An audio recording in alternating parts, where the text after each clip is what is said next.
আজকে থেকে প্রায় 4014 বছর আগের কথা।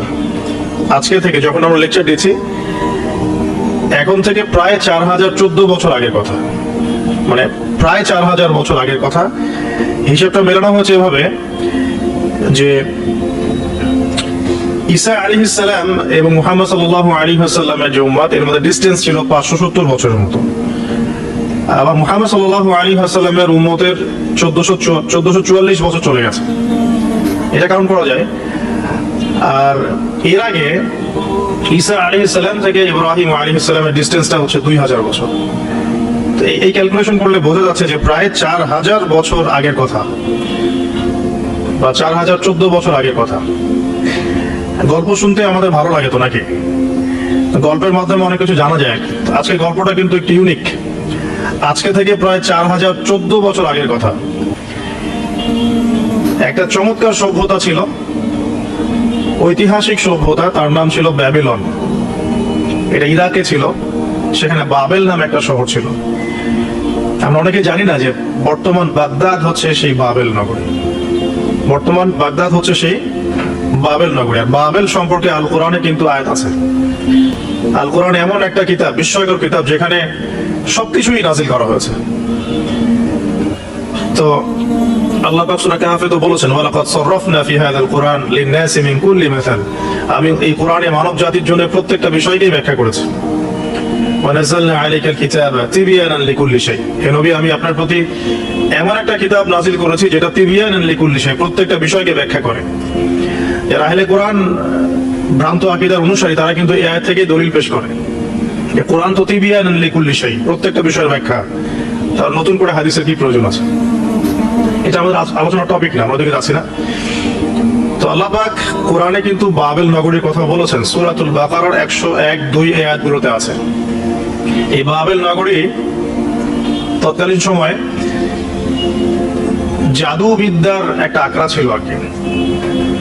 এর আগে আমরা জানি সুলাইমান আলাইহিস সালামের সময় ওই হারুত আর মারুত দুজন ফেরেশতাকে দিয়ে মানুষকে পরীক্ষা করা হয়েছিল।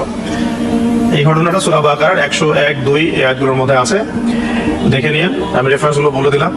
এখানে এই বাবেল নগরীর কথাটা আছে, ঠিক আছে?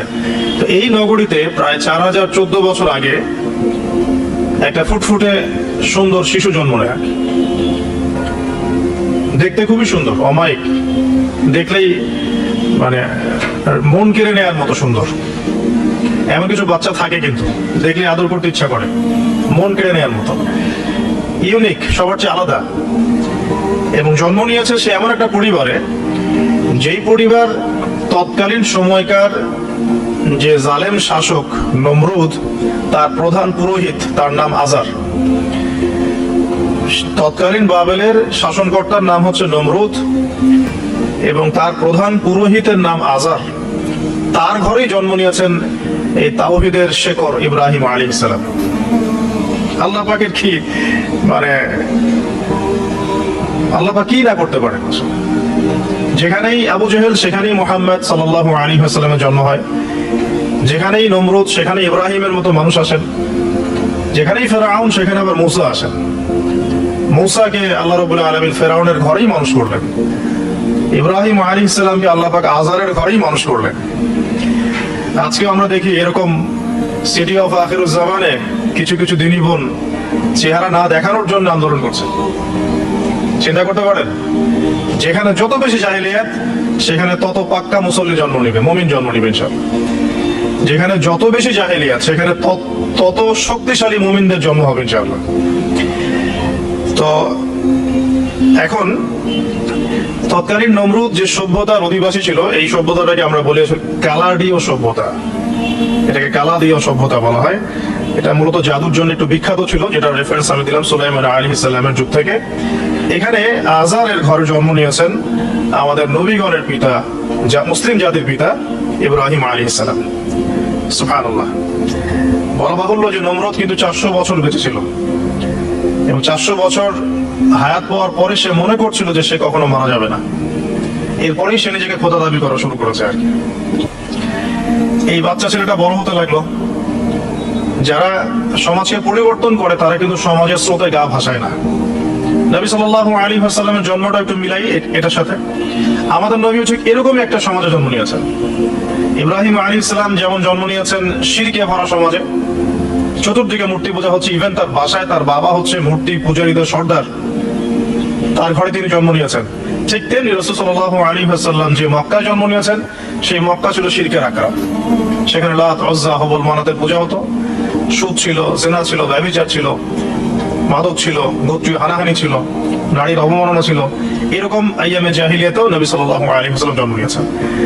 নবী সাল্লাল্লাহু আলাইহি ওয়াসাল্লাম, ইব্রাহিম আলাইহিস সালাম, দুজনের চেহারাও একরকম ছিল, দুজনের চেহারার গঠনটা একরকম ছিল, দেহের গঠনও একরকম ছিল। মিরাজের রাতে নবী সাল্লাল্লাহু আলাইহি ওয়াসাল্লাম দেখে এসেছিলেন যে ইনি কে, যাকে দেখতে হুবহু আমার মতো লাগছে। জিবরাইল আলাইহিস সালাম বলেছেন ইনি আপনার পিতা ইব্রাহিম আলাইহিস সালাম। সুবহানাল্লাহ। ঠিক তেমনি আমরা খেয়াল করে দেখি যে জীবনের যে চড়াই উতরাই, পারিবারিক জীবন, সামাজিক জীবন, হিজরতের জীবন, দিন প্রতিষ্ঠা ইত্যাদি, প্রত্যেকটা ডিপার্টমেন্টে ইব্রাহিম আলাইহিস সালাম আর মুহাম্মদ সাল্লাল্লাহু আলাইহি ওয়াসাল্লামের মধ্যে একটা চরম মিল আছে। এটা আমরা আস্তে আস্তে এই গল্পের ভিতরে গেলে বুঝতে পারবো। আর এ কারণেই হয়তোবা আল্লাহ ভালো জানেন, এই কারণেই হয়তোবা আমরা যখন তাশাহুদের পর দরুদ পড়ি, আমরা দরুদের মধ্যে অন্য নবীর নাম নিচ্ছি না, আমরা মুহাম্মদ সাল্লাল্লাহু আলাইহি ওয়াসাল্লামের সাথে ইব্রাহিম আলাইহিস সালামের নাম নিচ্ছি। হতে পারে এটা একটা কারণ, আল্লাহ ভালো জানেন। এখন এরকম পরিবেশে বড় হতে লাগলেন ইব্রাহিম আলাইহিস সালাম। আমি একটু আগে বলেছি যারা সমাজকে পরিবর্তন করে তারা কখনো সমাজের জাহিলিয়াতের স্রোতে গা ভাসায় না। মুহাম্মদ সাল্লাল্লাহু আলাইহি ওয়াসাল্লাম সমাজ পরিবর্তন করেছেন আইয়ামে জাহিলিয়াতকে মাত্র 23 বছরের ব্যবধানে, কিন্তু তিনি কিন্তু জাহিলিয়াতের সাথে গা ভাসান নাই। তিনি কখনো সুদ খাননি, তিনি কখনো মূর্তি পূজা করেন নাই, তিনি কখনো কোনো অন্যায় গুনাহ করেন নাই, তিনি কখনো মাদক দ্রব্যের কাছেও যান নাই, কিন্তু সমাজটা ছিল এগুলোতে নিমজ্জিত। ঠিক ইব্রাহিম আলাইহিস সালামের ক্ষেত্রেও সেম, তিনি একজন প্রধান পুরোহিতের ঘরে জন্ম নিয়েও কখনো মূর্তির কাছে যান নাই। বরং একটু যখন বড় হচ্ছেন, একটু বড় বলতে ম্যাচিউরড, আমাদের টিকটক প্রজন্মের মতো না, এরা 20-30 বছর হয়ে গেল ম্যাচিউরড হয় না, বুদ্ধি প্রতিবন্ধী, বিকলাঙ্গ। ইভেন ইদানিং আমাদের মেয়েরা ছেলে হচ্ছে আর কি, আমাদের নারীরা এখন পুরুষত্ব দেখাচ্ছে, আর আমরা পুরুষরা ফেসবুকে একটা স্ট্যাটাস দিয়ে ক্ষান্ত হয়ে থাকি। এইটুকু আমাদের দায়িত্ব উম্মার প্রতি। এখানে আমরা দক্ষতা অর্জন করেছি অনেক। আমরা মনে করি আমরা সবাই কিবোর্ড মুজাহিদ, আমরা এটা মনে করি এটাই যুদ্ধ, এটাই জিহাদ। আর নারীরা মাঠে যুদ্ধ করছে এখন সম্ভ্রমের জন্য, অধিকারের জন্য ইত্যাদি। ফ্যামিলিস্ট রেভলিউশনের দিকে তাকালেও তাই দেখা যায়। ছেলেরা এখন বেকার হয়ে যাচ্ছে, কিন্তু মেয়েরা স্বাবলম্বী হচ্ছে। তারা দিনদার নয়, এই মেয়েগুলো দিনদার নয়, কিন্তু জীবনে প্রতিষ্ঠিত হওয়ার জন্য লড়ছে, চ্যালেঞ্জ গ্রহণ করেছে আর কি। এটা ছেলেদের উচিত ছিল।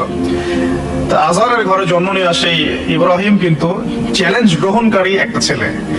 সে এখন তার পিতাকে বলছেন, কি বলছেন আমরা একটু কোরআনের ভাষা শুনি। আল্লাহ রাব্বুল আলামিন বলছেন, সূরা মারিয়ামের মধ্যে এসেছে ঘটনাটা 41 থেকে 45 নম্বর আয়াতের মধ্যে। আল্লাহ পাক বলছেন, ওয়াজকুর ফিল কিতাবি ইব্রাহিম বা'দা আউযু বিল্লাহি মিনাশ শাইতানির রাজীম। হে নবী মুহাম্মদ সাল্লাল্লাহু আলাইহি ওয়াসাল্লাম, আপনি এই কিতাবে ইব্রাহিমের ঘটনা বর্ণনা করুন।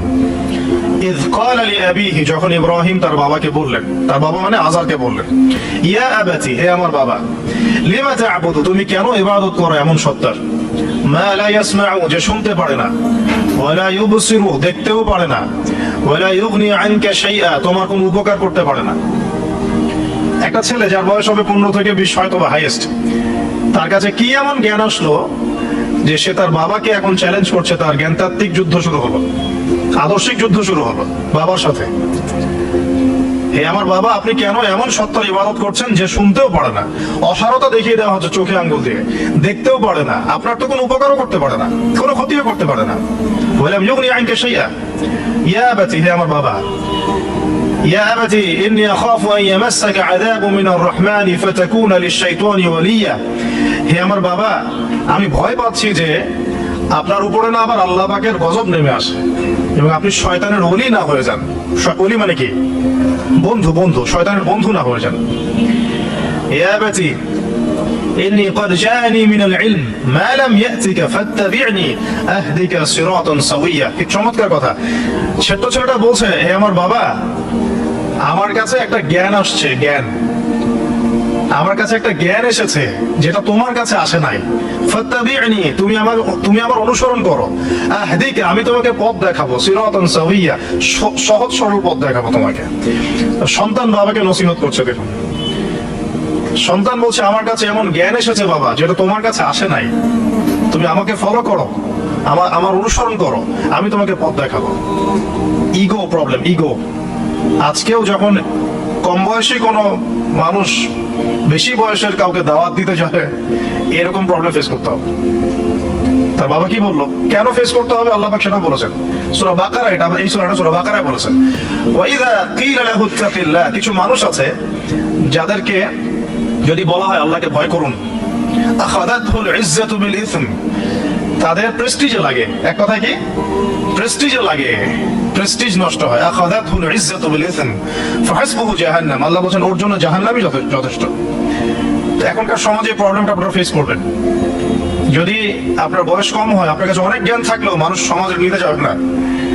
আপনি ক্রিপ্টোকারেন্সি নিয়ে কথা বলছেন, এক শ্রেণী ধর্মনেতাই আপনার পিছনে লেগে যাবে। আপনি ইসলামিক রেভলিউশন নিয়ে কথা বলবেন, ইসলাম এস্টাবলিশমেন্ট নিয়ে কথা বলবেন, ইউনিটি নিয়ে কথা বলবেন, উম্মার করণীয় নিয়ে কথা বলবেন। আপনি এই বয়সে, এত ছোট বয়সে আপনি উম্মার প্রবলেমস গুলো ফাইন্ড আউট করে সেগুলো সলিউশন নিয়ে কথা বলবেন, এত বড় সাহস আপনার? এটাই প্রবলেম। অথচ চমৎকার একটা বিষয়, আমাদের সমাজে এগুলো দেখা যায়, অন্য কোথাও দেখা যায় না। কোন ড্রাইভারকে জিজ্ঞাসা করবেন, কোন ড্রাইভারকে জিজ্ঞাসা করবেন, তার স্কিল সম্পর্কে জিজ্ঞাসা করবেন যে আপনার স্কিল কেমন।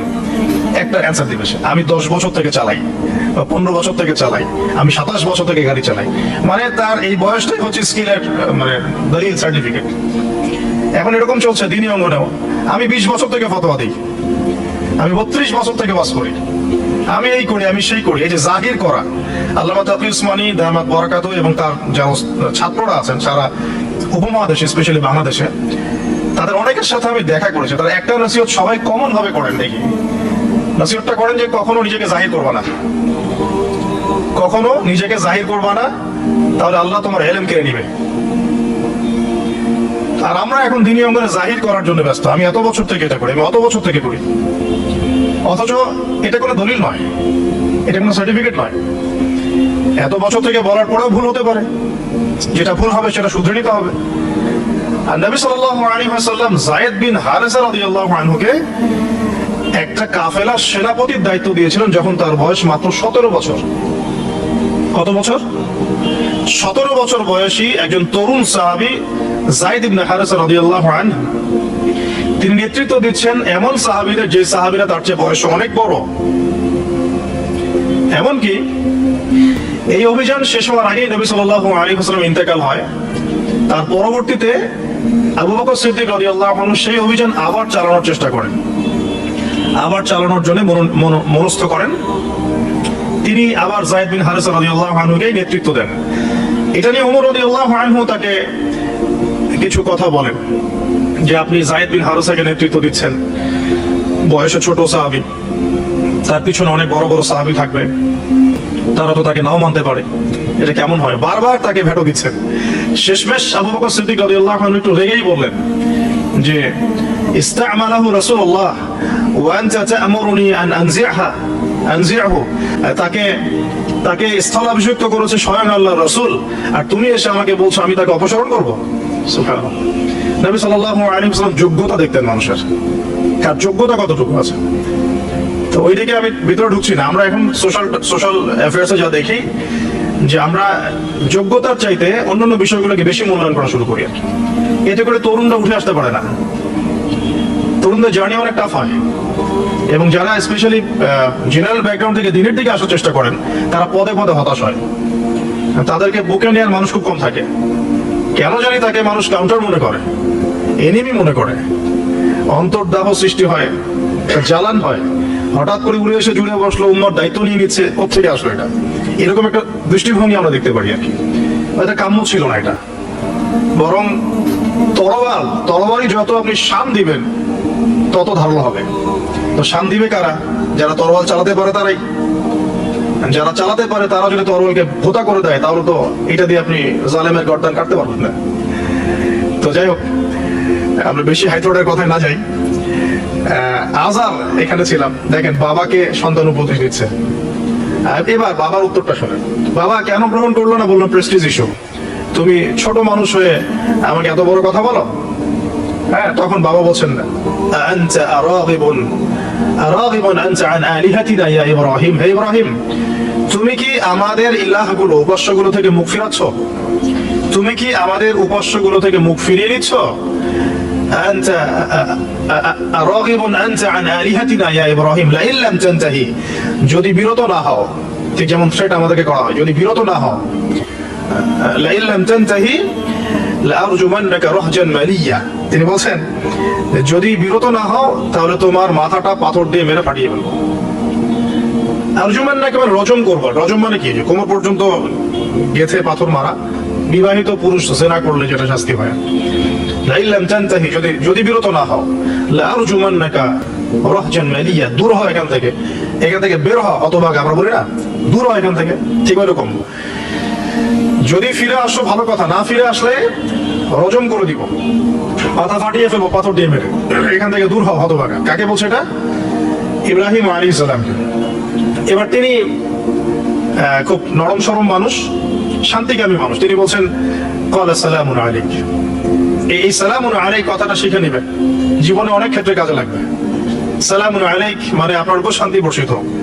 যখনই আপনি কলিউশন অ্যাভয়েড করতে চাইবেন, সালাম দিয়ে চলে আসতে হবে, সেটা পরিবারেও, সমাজেও, দিন প্রতিষ্ঠার ক্ষেত্রে। কেউ আপনাকে সমালোচনা করছে, গালিগালাজ করছে, গীবত তহমত করছে, আপনাকে নিয়ে এপিসোড বানাচ্ছে, মানে আপনি কি করবেন? প্রত্যেকটা কাউন্টার দিতে থাকবেন? তাহলে আপনার গোল নষ্ট হয়ে যাবে, আপনার গোল থেকে আপনি বিচ্যুত হয়ে যাবেন। এগুলো নিয়ে আপনাকে ব্যস্ত থাকতে হবে। তখন এগুলো নিয়ে উম্মাহ ব্যস্ত আছে বলেই এখন পর্যন্ত গোল অ্যাচিভ হয় নাই। আমরা এগুলো নিয়ে ব্যস্ত আছি বলেই এখন গোল অ্যাচিভ হয় নাই। তো এই কারণে ইব্রাহিম আলাইহিস সালামের সুন্নাহ হচ্ছে সালামুন আলাইক, তোমাদের উপর শান্তি বর্ষিত হোক। হ্যাঁ, তবে যে জায়গাটাতে দালিলিক ভাবে জ্ঞানতাত্ত্বিক যুদ্ধ করতে হবে সেটা করতে হবে, সেটা অন্য ইস্যুস। ইব্রাহিম আলাইহিস সালামকে পরিবার ছাড়তে হলো। পরিবার মানে তার মাকে ছাড়তে হলো, তার বাবাকে ছাড়তে হলো। তারপর অপরাধ আছে? ইব্রাহিম আলাইহিস সালামের কোনো অপরাধ আছে? না। এখন আমরা তো অনেক সময় মনে করি আমি তো নিরপরাধ, নির্দোষ, তাহলে আমার উপরেই কেন এরকম হচ্ছে? ইব্রাহিম আলাইহিস সালামের কোনো অপরাধ আছে? নাই। তাকে ঘর ছাড়তে হলো, বাড়ি ছাড়তে হলো, তার বাবা তাকে বের করে দিলেন। এখান থেকে লেসন নিয়ে নেন আজকের প্রথম লেসন, যে আপনি আমি যদি হকের উপর থাকি, সর্বপ্রথম বাধাটা পরিবার থেকে আসতে পারে। সবার পরিবার একরকম না। এখনকার মেজরিটি সংখ্যক পরিবারগুলোই জাহেল, একদম জাহেল, বস্তুবাদী, জানোয়ারের মতো। মানে খাও দাও, সেক্সুয়াল সম্পর্ক, বিয়ে শাদী, সন্তান, এর বাইরে কিচ্ছু চিন্তা করতে পারে না। দুনিয়া আর দুনিয়া, এর বাইরে কিচ্ছু চিন্তা করতে পারে না। ইল্লা মাশাআল্লাহ কিছু পরিবার আছে এর বাইরে, তাদের কথা আলাদা। সবাই তো আর ছোটবেলা থেকে আধ্যাত্মিক পরিবার পায় নাই, দিনই পরিবার পান নাই। আর এটার পরিমাণ দিন দিন কমেই আসছে। ম্যাক্সিমাম পরিবার এখন জাহান্নামের টুকরা আর কি। আল্লাহ পাক পরিবারকে বলেছেন জাহান্নাম থেকে বাঁচাও, কু আনফুসাকুম ওয়া আহলিকুম নারা। এখন ওই পরিবারই হয়ে গেছে জাহান্নামের টুকরা। আপনি দিনের পথে চলতে চাইলে প্রথম হোঁচটটা পরিবার থেকে খেতে পারেন। এটা ইব্রাহিম আলাইহিস সালামের জীবনেও যেমন হয়েছে, মুহাম্মদ সাল্লাল্লাহু আলাইহি ওয়াসাল্লামের জীবনেও সেম। যে মিলা ছিলাম কিভাবে, তার ক্ষেত্রেও সেম। চাচারা শত্রু না? চাচারা শত্রু, আশপাশের মানুষ শত্রু। চাচা এসে বাড়ির সামনে খড়কুটা ফেলে দিয়ে যায়, চাচি এসে ময়লা আবর্জনা ফেলে দিয়ে যায়, কেউ গালি দেয়, কত সমস্যা। যখন নিজের মানুষটা আপনার এগেনস্টে চলে যায়, তখন মনটা ভেঙে যাবে স্বাভাবিক। কারণ নিজের মানুষটা সারা দুনিয়া যদি আপনার বিপক্ষেও থাকে, কাছের কিছু মানুষ আপনার পক্ষে থাকে, তখন আপনি বাসাতে অ্যাটলিস্ট সিংহ, তখন বাসা থেকে এনার্জি নিয়ে বাইরে যুদ্ধ করতে পারবেন। কিন্তু বাহিরে সবাই মোটামুটি ধরেন যে আপনার পজিটিভ, তো বাসায় এসে দেখলেন যে বাসায় আপনার কোনো রকম অনুকূল পরিবেশ নাই, তখন বাইরে সিংহ হলে বাসায় বিড়াল হয়ে থাকতে হবে। তখন দেখেন ইব্রাহিম আলাইহিস সালামের জীবনে আর মুহাম্মদ সাল্লাল্লাহু আলাইহি ওয়াসাল্লামের জীবনে একটা স্পেশাল নিয়ামত ছিল, সেটা হলো স্ত্রীদের নিয়ামত। স্ত্রীদের নিয়ামত। বাইরে মানুষ অনেক কিছু বলছে, গালিগালাজ করছে, মারছে, কাটছে, থুতু দিচ্ছে, সমালোচনা করছে, কিন্তু বাসায় ইব্রাহিম আলাইহিস সালামের আছেন সারা, হাজেরা, আর মুহাম্মদ সাল্লাল্লাহু আলাইহি ওয়াসাল্লামের আছেন খাদিজা রাদিয়াল্লাহু আনহা। অ্যাট লিস্ট বাসায় আপনি একটা কি বলবো, যে বড় একটা প্রশান্তির জায়গা আপনার পাশে আছে। তো এটা একটা বড় নিয়ামত যেটা ইব্রাহিম আলাইহিস সালাম এখন হারালেন কিভাবে? বাবা বাসা থেকে বের করে দিল। এখান থেকে বুঝতে হবে যে দিনের পথে চলতে গেলে প্রথম বাধা পরিবার থেকে আসতে পারে, তাই বলে তাদের সাথে কোনো রকমের দ্বন্দ্ব সংঘাতে যাওয়া যাবে না। সালামুন আলাইক, সালামুন আলাইক, তোমাদের উপর শান্তি বর্ষিত হোক। ইব্রাহিম বলছেন সালামুন আলাইক, হে বাবা আপনার উপর শান্তি বর্ষিত হোক। শুধু তাই না, আরো বলছেন সাস্তাগফিরু লাকা রাব্বি, আমি আপনার জন্য আল্লাহর কাছে ক্ষমা চাইবো ইনশাআল্লাহ। ইন্নাহু কানা বি হাফিয়া, তিনি আমার প্রতি খুব মানে মার্সিফুল, আশা করি তিনি আমার দোয়া কবুল করবেন। কিন্তু যখন তিনি জানতে পেরেছিলেন যে তার বাবা শিরকের উপর আছেন, আল্লাহ পাক মাফ করবেন না, সূরা তওবার মধ্যে আছে, তখন থেকে তিনি আর ক্ষমা চান নাই, বাবার জন্য ক্ষমা চান নাই। তো এবার ইব্রাহিমের সফর শুরু হলো, একাকিত্বের সফর। তার মানে একটা বিষয় এটাও শিখতে হবে, হকপন্থীদের সাথে আল্লাহর দেয়া একটা বিশেষ নিয়ামত হচ্ছে একাকিত্ব। হকপন্থীদের লাইফে আল্লাহ পাকের পক্ষ থেকে একটা বিশেষ অনুগ্রহ হচ্ছে একাকিত্ব। মানে একাকিত্ব কেন নিয়ামত বললাম? কারণ একাকিত্ব মানুষকে আল্লাহ চিনিয়ে দেয়। অনেক আলেম দেখবেন যারা জেল টেল খেটে বের হয়েছেন, তারা সবাই একটা কথা বলবেন, জেলখানায় আমরা আল্লাহকে চিনেছি। সব আলেমরাই কথা বলে যারা ওখান থেকে বের হয়ে আসে। কারণ একাকিত্ব মানুষকে গভীরভাবে ভাবায়, আল্লাহকে পাওয়ায়, আল্লাহর কাছে দোয়া করতে শেখায়, মানুষকে বোঝায় যে আল্লাহ ছাড়া কেউ নাই সাহায্য করার। তো যারা হকপন্থী হয়, একাকিত্ব তাদের বরণ করতেই হয়। এটা মাথায় রেখে পথ চলতে হবে। ইব্রাহিম আলাইহিস সালাম পথ চলা শুরু করলেন। এবার কি হলো? তিনি কি বাসা থেকে বের হয়ে সেই এলাকা, ওই নমরুদের দেশ ছেড়ে চলে গিয়েছিলেন? উত্তর না। প্রথমে তিনি চলে যান নাই, প্রথমে তিনি ওই সমাজেই থেকেছেন, থেকে দাওয়াত দেওয়ার চেষ্টা করেছেন। তিনি ওই সমাজেই থেকেছেন, থেকে দাওয়াত দেওয়ার চেষ্টা করছেন, ঠিক মুহাম্মদ সাল্লাল্লাহু আলাইহি ওয়াসাল্লামের মতো। সমাজের মানুষ যখন নির্যাতন নিপীড়ন করছেন, তিনি কি শুরুতেই সমাজ ছেড়ে বের হয়ে চলে গেছেন? না, 13 বছর দাওয়াত দিয়েছেন। কত বছর? 13 বছর। তো ইব্রাহিম আলাইহিস সালাম সমাজের মানুষকে দাওয়াত দেন। কিভাবে দেন? কোরআনে এইভাবে ভাষা আসছে। সূরাগুলোর নাম বলে দেই, আপনারা একটু চেক করে নিয়েন। সূরা আম্বিয়ার মধ্যে আসছে, সূরা সাফফাতের মধ্যে আসছে, সূরা আনআমের মধ্যে আসছে। তো তিনি দাওয়াত দেন এভাবে যে ওয়াইদ ক্বালা ইব্রাহিম, যখন ইব্রাহিম বললেন লিআবিহি ওয়া কওমিহি, তার বাবাকে এবং তার কওমকে বললেন, মা হাযিহি তামাসিলু আল্লাতী আনতুম লাহা আকিফুন, তোমরা এইসব কি মূর্তির উপাসনা করো, এর চারপাশে ঘুরতে থাকো, কি সব করো? তো তারা বলে যে নাহনু বাল ওয়াজাদনা আবানা কাযালিকা ইয়াফআলুন, আমরা আমাদের বাপ দাদাদেরকে দেখেছি এইভাবেই করতে। তাদের রেফারেন্স কিন্তু এটাই ছিল। কোন দালিলিক জ্ঞানতাত্ত্বিক যুক্তি বিজ্ঞান দর্শন এখানে নাই। দর্শন এখানে কি ফিলোসফিটা কি? বাপ দাদাদেরকে দেখেছি করছে। তো এটা দিয়ে আবার অনেক সময় বাংলাদেশে আবার একটা ট্রেন্ড চালু করা হয়েছে যে তোমরা দীর্ঘদিন 1200 বছর থেকে যে ইসলামটা ফলো করে আসছো ওটা ভুয়া, আমরা যেটা নতুন মডারেশন দিচ্ছি এটাই সঠিক। এই দলিল সেম না। এখানে অমুসলিমদেরকে দাওয়াত দেওয়া হচ্ছে। অমুসলিমরা বলছে যে আমরা বাপ দাদাদেরকে দেখেছি যে তারা এইভাবেই মূর্তি পূজা করতো, আমরা তাই করি। এটার সাথে কি হানাফি মাযহাবকে মিলাবেন আপনি? হ্যাঁ, হানাফি মাযহাব বাপ দাদা থেকে চলে আসে, ভুয়া, নতুন যেটা দিচ্ছি এটাই সঠিক। আস্তাগফিরুল্লাহ। তো আমরা হাত চেঞ্জ করাকে এখন মনে করি হিন্দু থেকে মুসলমান হইলাম মনে হয়। হাত বদল করাটাকে মনে হয় যে হিন্দু থেকে মুসলমান হয়েছি মনে হয়। গভীরে ঢোকেন, ওলামায়ে কেরামদের মানে দার্সে গিয়ে বসে গভীরে ঢুকলে বুঝতে পারবেন যে ইসলামিক স্কুল অফ থট গুলা প্রত্যেকটারই ভিত্তি আছে। এগুলো গভীর শেকড় আছে, ভিত্তি আছে। আল্লাহ, রাসূল এবং রাসূলের সাহাবীগণ, এই তিনটাকেই মানতে হবে। আপনি যদি বলেন যে আমি সাহাবীদেরকে মানি না, খালি আল্লাহ এবং রাসূলকে মানি, তাহলে আল্লাহকে রাসূলকে মানতে পারবেন না। সাহাবীদের অনুসরণ না করে রাসূলকে ফলো করতে পারবেন না। তো ওইটা আজকের ইস্যু না, এটা ফিকহি অনেক ব্যাপার, গভীর ব্যাপার, এটা অন্যদের কথা হবে। এই দলিল কিন্তু সেম করা যাবে না। আবার আমরা বাপ দাদা থেকে দেখে আসছি তোমরা নামাজ এইভাবে পড়ো, এই নামাজ ওই দলিল চলবে না, আমারটা ঠিক, এটা ঠিক না। নামাজ যেটা পড়ে আসে তারা এটা ঠিক আছে, এর প্রত্যেকটা দলিলের মধ্যে অথেন্টিসিটি আছে। এরকম করে সমাজে ফিতনা ছড়ানো ঠিক হবে না, বিভ্রান্তি ছড়ানো ঠিক হবে না।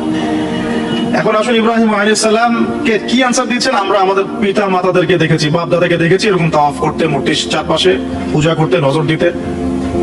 তো ইব্রাহিম আলাইহিস সালাম বলছেন যে হাল ইয়াসমাউনাকুম, এই মূর্তিগুলো কি তোমাদেরকে শুনতে পারে? ইস্তাদউন, যখন তোমরা একে ডাকো। হাল ইয়ানফাউনাকুম, তোমাদের কোনো উপকার আসতে পারে? আও ইয়াদুররুকুম, তোমাদের কোনো ক্ষতি করতে পারে? তার দলিলগুলো কিন্তু অকাট্য। ইব্রাহিম আলাইহিস সালামের দলিলগুলো কিন্তু এখানে, যুক্তিগুলো কিন্তু অকাট্য। আসলে কি সে শুনতে পারে, আসলে কি সে দেখতে পারে, আসলে কি সে তোমার উপকার করতে পারে, তাদের কিন্তু কিছু বলার নাই এখানে। তারা বলছে বাল ওয়াজাদনা আবানা কাযালিকা ইয়াফআলুন, আমাদের পিতা মাতা বাপ দাদাদেরকে দেখেছি এইভাবেই করতে। ইব্রাহিম আলাইহিস সালাম বলছেন যে ইন্নাকুম আনতুম লাফি দালালিম মুবিন, তোমরা তো সুস্পষ্ট বিভ্রান্তির মধ্যে আছো তাহলে। তো এরকম আরো অনেক আয়াত আছে সূরা সাফফাতের মধ্যেও, ওয়া ইন্না মিন শিআতিহি লা ইব্রাহিম ইয জাআ রাব্বাহু বিকলবিন সালিম ইয ক্বালা লিআবিহি ওয়া কওমিহি মাযা তা'বুদুন, তোমরা কিসের ইবাদত করো, আইফকান আলিহাতান দুনাল্লাহি তুরিদুন, তোমরা কি আল্লাহ সম্পর্কে মিথ্যা আরোপ করতে চাচ্ছ। ফামা যান্নুকুম বিরাব্বিল আলামিন, আল্লাহ রাব্বুল আলামিন সম্পর্কে তোমাদের কি ধারণা। এইভাবে তিনি তার কওমকে দাওয়াত দিতে লাগলেন। তাদের কওমের দলিল একটাই ছিল, বাপ দাদাদেরকে দেখেছি এভাবে মূর্তি পূজা করতে, তাই করি। সনাতন, এটা ছিল কি সনাতন থটস। অথচ সর্বপ্রথম এটা শুরু হয় কোন নবীর আমল থেকে, নূহ আলাইহিস সালাম। নূহ আলাইহিস সালামের যুগের মানুষ সর্বপ্রথম এই মূর্তি পূজা শিরক করেছে। এর আগে মূর্তি পূজা ওয়ার্ল্ডে ছিল না, নূহ আলাইহিস সালামের যুগ থেকে শুরু হয়েছে। তাহলে এটাকে আমরা সর্বোচ্চ পর্যায়ে সনাতন বলতে পারি না। তারও আগে যে সময় চলে গেছে, ওই সময় মানুষ তাওহীদপন্থী ছিল। আদম আলাইহিস সালামের যুগে তখন মানুষ এই কাজ করতো না। শুরুটা কেমন করে হলো, ভালো উদ্দেশ্যে শুরু হয়েছিল, ভালো মনে করে। কেমন, এই মানুষ এরকম চিন্তা করে নিয়েছিল যে এই মানুষগুলো লাত, উজ্জা, হুবল, ইয়াগুথ, ইয়াউক, নাসর, ইয়াগুথ, ইয়াউক, নাসর, এই ভালো মানুষগুলো আল্লাহর খুব নেককার বান্দা ছিলেন। তাদের স্ট্যাচু তৈরি করা যায়, তৈরি করলে কি হবে, এগুলোকে দেখলে আমাদের আগ্রহ জন্মাবে ইবাদত করার ব্যাপারে। এটা ছিল ওদের থটস। শয়তান এভাবেই তাদেরকে ইনফ্লুয়েন্স করেছিল আর কি, তারা তাই করলো। এই জেনারেশনটা যখন মারা গেল, পরের জেনারেশন যখন আসলো, তখন শয়তান ওদেরকে বোঝালো, কারণ 100-200 বছর পরে বোঝালো যে ওরা খুব ভালো মানুষ ছিল, ওদের মূর্তিকে মসজিদের বাইরে না রেখে ভিতরে ঢুকিয়ে ফেলো, তাদেরকে সিজদা করতে হবে না, ভিতরে ঢুকিয়ে ফেলো, ইবাদতে মনোযোগ আসবে। পরের জেনারেশন এই কাজটাই করলো। থার্ড জেনারেশনকে শয়তান বোঝালো যে সরাসরি ওদের কাছে চাইলেই হবে, তারা আল্লাহ পাকের অনেক মানে কি আনুগত্য প্রাপ্ত, নৈকট্য প্রাপ্ত বান্দা, সরাসরি তাদের কাছে চাইলেই হবে। আল্লাহর কাছে চাওয়া, এখানে চাওয়া একই কথা, ওখানে সিজদা করা, এখানে সিজদা করা একই কথা। এখান থেকে শুরু হলো সরাসরি স্ট্যাচু ওয়ার্শিপ। সরাসরি স্ট্যাচু ওয়ার্শিপিং এখান থেকে শুরু হয়েছে। তা আমরা আমাদের হিন্দু ভাই বোন যারা আছেন, আমাদের আশপাশে অমুসলিম ভাই বোন, তাদের প্রতি সম্মান রেখেই এই হিস্ট্রিগুলো পড়তে বলবো আর কি, এবং যুক্তি দর্শনগুলো খুঁজতে বলবো। আসলে কি তারা শুনতে পায়, আসলে কি সে আমার কোনো উপকার করতে পারে, আসলে কি সে আমার কোনো ক্ষতি করতে পারে, আসলে কি সে সৃষ্টিকর্তার প্রতিমূর্তি হতে পারে কিনা। তো আমরা এটা আহ্বান জানাবো, আমরা কারো ধর্মীয় অনুভূতিতে আঘাত করবো না। ইসলাম আমাদেরকে এটা শিখায় না। ইসলাম এটা শিখায় যে মানুষকে হিকমার সাথে, প্রজ্ঞার সাথে দাওয়াত দেয়া, যাতে করে তারা জাহান্নামের রাস্তা থেকে ফিরে আসতে পারে। এখন আসুন, আরো একটা দাওয়াত ইব্রাহিম আলাইহিস সালাম তার কওমকে দিলেন। সেটা কি, এবার এখানে সমাজের মানুষের সাথে ওই সমাজে ধর্ম নেতারাও ছিল। সমাজে কিন্তু এক শ্রেণীর মানুষ থাকে, মানে সামাজিক নেতা, ধর্ম নেতা, রাষ্ট্রনেতা। তো রাষ্ট্রনেতা পর্যায়ে এখনো ইব্রাহিম আলাইহিস সালাম যান নাই, এখন সমাজ নেতা আর ধর্ম নেতা চলছে আর কি। এবার ধর্ম নেতা আসলো, এসে ধর্ম নেতারা তাকে বোঝানোর চেষ্টা করলো যে এই আসমানের তারা, চাঁদ, সূর্য, প্রকৃতি, গাছপালা, এগুলো ইলাহ, এগুলোর ইবাদত করা যায়। এই ঘটনা আল্লাহ রাব্বুল আলামিন সূরা আনআমের মধ্যে বলেছেন। তো ইব্রাহিম আলাইহিস সালামকে তারা দেখাচ্ছে, এটা আরবী একটা কাব্যিক ভাষায় কোরআনে এসেছে, চমৎকার ভাষায়, যে ফালাম্মা জান্না আলাইহিল লাইল, যখন তার উপর রাত আচ্ছাদিত হলো, রাআ কাওকাবা, তখন ইব্রাহিম আলাইহিস সালাম কি দেখলেন, আকাশে তারা দেখলেন। ঠিক আছে, তারা দেখলেন। মূর্তি পূজার এখানেই আছে, ধর্ম নেতারাও এখানেই আছে। তো তিনি বলছেন হাযা রব্বি, এটা আমার রব। ফালাম্মা ফালা, যখন তারকাগুলো অস্তমিত হলো, ক্বালা লা উহিব্বুল আফিলিন, আমি তো অস্তমিত যাওয়া জিনিসকে পছন্দ করি না। রব তো অস্তমিত যাবে না, এখানেও যুক্তি লাগবে, তো আমার ফিলোসফি লাগবে, আমার এখানে দর্শন লাগবে, এখানে তো আমাকে প্রজ্ঞা দিয়ে বোঝাতে হবে। এটা তো অস্তমিত হয়ে গেল, এটা তো রব হতে পারে না। ফালাম্মা রাআল কামারা বাযিগান, যখন সে চাঁদকে দেখলো জ্বলজ্বল করছে একদম। আর এখনকার চাঁদ দেখা আগের চাঁদ দেখা দেখ না, এখন তো আমরা চাঁদের আলোই খুঁজে পাই না, তখনকার চাঁদ তো অন্যরকম, বাযিগান মানে জ্বলজ্বল করছে। তখন তিনি বললেন হাযা রব্বি, এটা আমার রব। তখন ফালাম্মা ফালা, যখন এটাও অস্তমিত হয়ে গেল, তিনি বলছেন লাইল্লাম ইয়াহদিয়ানি রব্বি লাকুনান্না মিনাল কওমিদ দাল্লিন, আল্লাহ যদি আমাকে হেদায়েত না দেন, তাহলে আমি এই দল্লিনদের অন্তর্ভুক্ত হয়ে যাব। ইব্রাহিম আলাইহিস সালাম বলছেন ফালাম্মা রা'a আশ-শামসা বাযিগাতান, যখন এবার সূর্যকে দেখলেন দিনের বেলা, এটা তো আরো বড়, হাদা রাব্বি হাদা আকবার, এটা আমার রব, এটা সবচেয়ে বড়, হাদা আকবার, এটা সবচেয়ে বড়। ফালাম্মা আফালাত, এটা যখন অস্তমিত হয়ে গেল, তখন তিনি বলছেন এই কথাটা যে ইয়া কওমি ইন্নী বারিউম মিম্মা তুশরিকুন, হে আমার কওম, তোমরা যেগুলোকে দিয়ে আল্লাহর সাথে শরীক করছো, এখান থেকে আমি আমার চেহারাকে ফিরিয়ে নিলাম। সুবহানাল্লাহ। তখন তিনি এই কথাটা বলেন, ইন্নী ওয়াজ্জাহতু ওয়াজহিয়া লিল্লাযী ফাতারা আস-সামাওয়াতি ওয়াল আরদা হানিফাও ওয়া মা আনা মিনাল মুশরিকিন, আমি আমার চেহারাকে ফিরিয়ে নিচ্ছি এই আসমান সমূহ এবং জমিনের সৃষ্টিকর্তার দিকে, এবং আমি মুশরিকদের অন্তর্ভুক্ত নই। ইন্না সলাতি ওয়া নুসুকি ওয়া মাহইয়ায়া ওয়া মামাতি লিল্লাহি রাব্বিল আলামিন, আমার সালাত, আমার কুরবানি, আমার স্যাক্রিফাইস, আমার জীবন, আমার ফুল লাইফ, আমার মৃত্যু সবকিছু কার জন্য? জগৎ সমূহের প্রতিপালক আল্লাহর জন্য। লা শারীকা লাহু, তার কোনো শরীক নাই। ওয়া বিযালিকা উমিরতু, এই একনিষ্ঠভাবে তার ইবাদত করার জন্যই আমি আদিষ্ট হয়েছি। ওয়া বিযালিকা উমিরতু ওয়া আনা মিনাল মুসলিমিন, এবং আমি মুসলিমদের অন্তর্ভুক্ত। এই শুরু হলো এবার পুরো স্পষ্টভাবে তাওহীদের ঘোষণা দেয়া। তো ইব্রাহিম আলাইহিস সালামের এক একটা পদক্ষেপ কি যৌক্তিক না, বৈজ্ঞানিক না, এবং অকাট্য প্রমাণ আছে না, এগুলোকে কিন্তু ভেদ করতে পারছে না তারা। এবার ইব্রাহিম আলাইহিস সালাম চিন্তা করলেন, তারা এবার উচিত শিক্ষা দিতে হবে। তবে আগে বলে নেই, এই যে উচিত শিক্ষাটার কথা বলছে, এটা আবার আপনারা খবরদার ভুলেও কোথাও দিতে যায় না, ঠিক আছে? এটারও সময় আছে। ইব্রাহিম আলাইহিস সালামের সাথে নবী সাল্লাল্লাহু আলাইহি ওয়াসাল্লামের জীবনের মিলের কথা বলছিলাম। নবী সাল্লাল্লাহু আলাইহি ওয়াসাল্লাম মক্কা বিজয়ের আগে কি কখনো মূর্তির গায়ে হাত দিয়েছেন কিনা? বলেন, দিয়েছেন? যখন মক্কা বিজয় হয়ে গেছে, পুরো স্টেটই আপনার, অথরিটি আপনার, তখন আপনি আপনার অ্যাকশন নিতেই পারেন, সেটা আপনার ব্যাপার, তখন আপনি কি করবেন? মুহাম্মদ সাল্লাল্লাহু আলাইহি ওয়াসাল্লাম কাবা ঘরে ঢুকে তখন মূর্তি ভেঙেছেন এবং বলেছেন ওয়াকুল জাআল হক ওয়া যাকাল বাতিল ইন্নাল বাতিলা কানা যাহুকা, তাই না? তো ইব্রাহিম আলাইহিস সালাম এবার শিক্ষা দেওয়ার চিন্তা করছেন। তিনি বলছেন যে যখন এরা মেলাতে যাবে, ওই উৎসবে যাবে, তখন আমি এদেরকে দেখে নিব। এটা কুরআন চমৎকার ভাবে বলেছে যে إذ قال لأبيه وقومه ماذا تعبدون إفكا آلهة دون الله تريدون فما ظنكم برب العالمين فراغ إلى آلهتهم فقال ألا تأكلون। ইব্রাহিম আলাইহিস সালাম এবার যখন ওরা মেলায় চলে গেছে, তো যাওয়ার আগে আবার ইব্রাহিম আলাইহিস সালাম বলছিলেন যে ইন্নী সাকিম, আমি হচ্ছি অসুস্থ। আমি কি অসুস্থ? নাযারা নাযরাতান ফিন নুজুম, ইব্রাহিম আলাইহিস সালাম রাতের বেলা আকাশের দিকে তাকালেন একবার, তাকিয়ে ওদেরকে বললেন যে ইন্নী সাকিম, আমি অসুস্থ। এটা কৌশল, আমি অসুস্থ, এটা কৌশল। এই কৌশল আবার সব জায়গায় খাটাতে যায় না। তো এবার যখন তারা চলে গেল, ফারাগা ইলা আলিহাতিহিম ফাকালা আলা তাকুলুন, এবার তিনি ওই মূর্তি গৃহ যেটা ওদের, ওখানে ঢুকে বলছেন যে আলা তাকুলুন, তোমাদের কি হলো, খাচ্ছ না কেন? কাদেরকে বলছে এই কথা? মূর্তি, খাচ্ছ না কেন? মা লাকুম লা তানতিকুন, কি হলো, কথা বলছো না কেন? এবার ফারাগা আলাইহিম দারবান বিল ইয়ামিন, এবার ইয়ামিন মানে ডান হাত, ডানাতে যা পেয়েছিলেন আর কি, তা দিয়ে সবগুলোকে ভেঙে চুরমার করে ফেলছে। ব্যাস, এবার ওরা যখন আসলো এসে বলছে যে আনতা ফাআলতা হাদা বিআলিহাতিনা ইয়া ইব্রাহিম, হে ইব্রাহিম, তুমি কি আমাদের উপাস্যদের সাথে এই কাজ করেছো? ইব্রাহিম বলছেন লা বাল ফাআলাহু কাবীরুহুম হাদা, বরং এই বড়টা এই কাজ করছে। এর মধ্যে সবচেয়ে বড় যেটা আছে এই ব্যাটার কাছে, আমি করি নাই, আমি তো করি নাই। তখন ওরা তো এটা তো হতভম্ব হয়ে গেল, যে সে বলছে যে তুমি তো জানো, তুমি তো খুব ভালো করেই জানো যে তারা কথা বলতে পারে না, নড়াচড়া করতে পারে না, কিছুই করতে পারে না। তখন তিনি বললেন, তাহলে তোমরা কেন এমন ইলাহের উপাসনা করো যে কথাও বলতে পারে না, শুনতেও পারে না, দেখতেও পারে না, তোমার উপকারও করতে পারে না, ক্ষতিও করতে পারে না?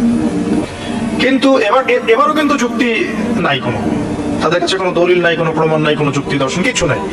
এবার শুরু হলো জুলুম। জালেমের কাজ কি? যুক্তি, জ্ঞান, দর্শন, বিজ্ঞান, এগুলো দিয়ে যখন পরাস্ত, এগুলো দিয়ে পারছি না, এবার পেশি শক্তি। এবার কি? পেশি শক্তি। ব্যাস, এবার পেশি শক্তি। ইব্রাহিম আলাইহিস সালামকে নিয়ে যাওয়া হচ্ছে নমরুদের দরবারে। এবার চলো, এবার তোমার আছে খবর আছে। এবার পুরো রিমান্ড হবে 7 দিনের। একদিন রিমান্ড হলে অবস্থা খারাপ হয়ে যাওয়ার কথা। ইব্রাহিম আলাইহিস সালামকে এবার নিয়ে যাচ্ছে ধরেন নমরুদের কাছে। কি যে হবে আল্লাহ ভালো জানেন। ইব্রাহিম আলাইহিস সালাম যখন যাচ্ছেন, তখন কি তিনি জানতেন যে আল্লাহ পাক তাকে আগুন থেকে বাঁচাবেন? এই ঘটনা যে ঘটবে তিনি কি জানতেন? আচ্ছা, আমরা না হয় জানি যে এমনটা হয়েছিল। ইব্রাহিম আলাইহিস সালাম ওই সময় তো জানতেন না যে কি হতে যাচ্ছে। তার মানে তার ওই সময় তার ইমানের তেজ, তার স্থিরতা, ইস্তেকামা এবং তাওয়াক্কুল কত বেশি ছিল। তাকে নিয়ে যাওয়া হচ্ছে, এবারে নমরুদের সামনে দাঁড় করিয়ে নমরুদ এবার একটু মজা নিয়ে জিজ্ঞাসা করলো যে কে তোমার রব? ওই কবরের প্রশ্ন করার মতো, মান রব, তোমার রব কে? তো ইব্রাহিম আলাইহিস সালাম বলেন রব্বি আল্লাযী ইউহয়ী ওয়া ইউমীত, আমার রব তিনি যিনি জীবন দেন মৃত্যুও দেন। এবার নমরুদ বলছে ক্বালা আনা উহয়ী ওয়া উমীত, আমি তো জীবন দেই আর মৃত্যু দেই। কিভাবে? একজন এই যাবজ্জীবন প্রাপ্ত আসামিকে ডেকে নিয়ে ছেড়ে দিল, দিয়ে বললো যে জীবন দিলাম। আর একজন আসামিকে ডেকে তৎক্ষণাৎ মৃত্যুদণ্ড দিয়ে মৃত্যু দিলাম।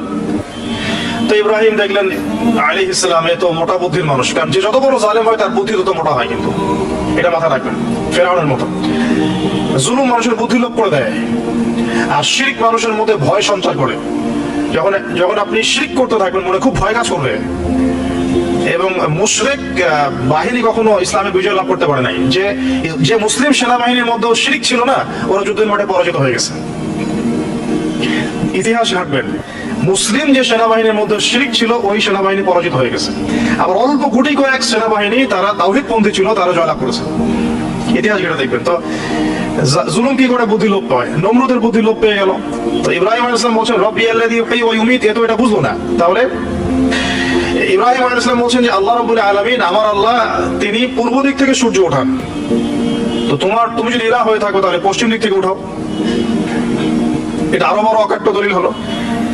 তার অবস্থাটা আল্লাহ ব্যাখ্যা করছেন এভাবে, আল্লাহ বলছেন ফাবুহিতাল্লাযী কাফার, কাফের একদম হতভম্ব হয়ে গেল। একদম হতভম্ব হয়তো লাভ নাই, বেশি শক্তি আছে আমার। তোমার যুক্তি, বিজ্ঞান, দর্শন, থিওরি তো আমার দরকার নাই। তোমার দিনের জ্ঞানের এলিমেন্ট তোমার দরকার নাই। তোমার ওয়াজ নসিহতের আমার দরকার নাই। আমার কাছে কি আছে? বেশি শক্তি আছে, পিঠা সব সিধা করে ফেলা একেবারে।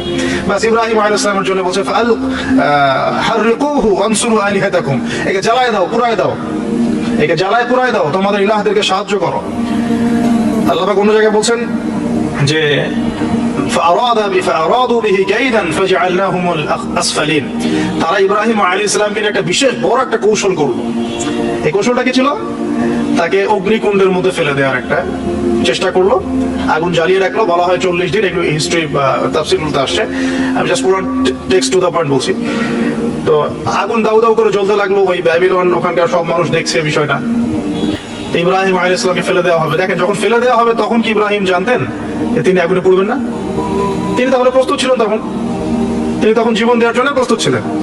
ঠিক আছে, এখন তাকে ফেলে দেওয়া হচ্ছে, ঠিক ওই সময়ে জিবরাইল আলাইহিস সালামের আগমন। সুবহানাল্লাহ। তিনি এসে বলছিলেন যে আমার কাছে কোন হাজত আছে নাকি আপনার? তখন ইব্রাহিম আলাইহিস সালাম বলেছেন আপনার কাছে আমার কোনো হাজত নাই।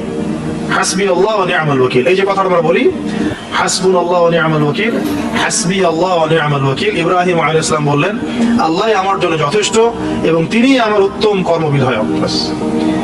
এরকম মোমেন্টে বান্দা যখন আল্লাহকে এভাবে চাবে, আল্লাহ রাব্বুল আলামিন না এসে পারবেন? তখনই পারবেন ইনশাআল্লাহ তাআলা। তখন আল্লাহ রাব্বুল আলামিনের আদেশ চলে আসলো, ইয়া নার, হে আগুন, কুনি বারদান ওয়া সালামান আলা ইব্রাহিম, ইব্রাহিমের জন্য ঠান্ডা হয়ে যাও, শীতল ঠান্ডা হও, মানে খুব শীতল না, আবার আরামদায়ক শীতল ঠান্ডা হয়ে যাও। সুবহানাল্লাহ। এভাবে আল্লাহ রাব্বুল আলামিন ইব্রাহিম আলাইহিস সালামকে অগ্নি পরীক্ষা থেকে বাঁচালেন। ওখানে ইব্রাহিম আলাইহিস সালাম থাকলেন, কোনো ক্ষতি হলো না। তিনি পরবর্তী সময় বলেছিলেন ওই সময়টুকুর মধ্যেই তিনি শান্তিতে ছিলেন। যে বললাম না, অনেকে যে নির্যাতন নিপীড়নের শিকার হয় তারপরে বলে যে ওই সময়টুকুই ভালো ছিলাম, আল্লাহকে পেয়েছিলাম, তেলাওয়াত বেশি ছিল, তাহাজ্জুদ বেশি ছিল, পরে ফিতনার যুগে চলে আসছি। তো এই হলো অগ্নি পরীক্ষা। এরপরে কওমকে দাওয়াত দেওয়ার হলো না, সেখান থেকে চলে যেতে হলো।